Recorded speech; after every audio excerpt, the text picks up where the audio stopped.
Actually,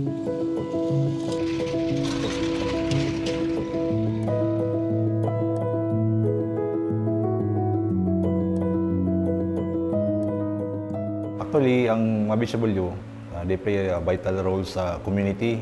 Sila ang naghahatag ng information, sila ang nag-add sa community. Labi na sa mga pregnant women o sa uban pang mga pasyente.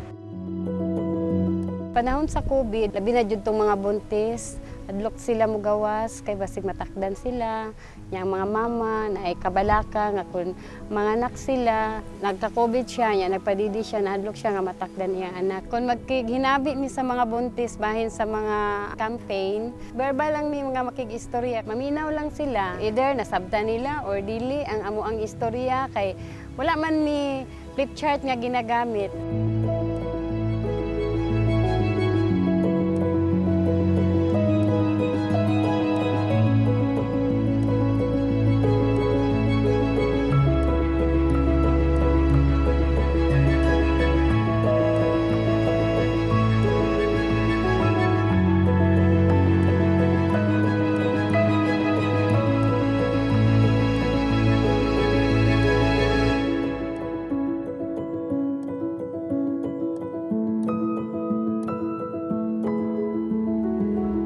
Magatubang ka sa kliyente, ang kliyente maminaw sa imuha nga nagsige kag istorya kay naanak kay guide nga unsaon nimo sila pagpasabot sa job aid kit.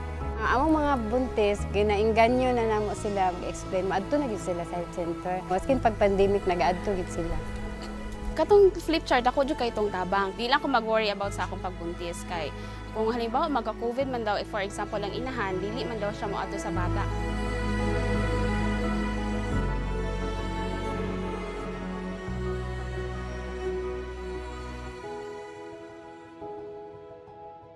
Mapasalamat kayo ko sa DOH, WHO, and COICA tungod sa ilang paghatag aning IEC Job Aid kay ang mga inahan himsog na o andam na sila kung unsay may tabo kung naa ang COVID.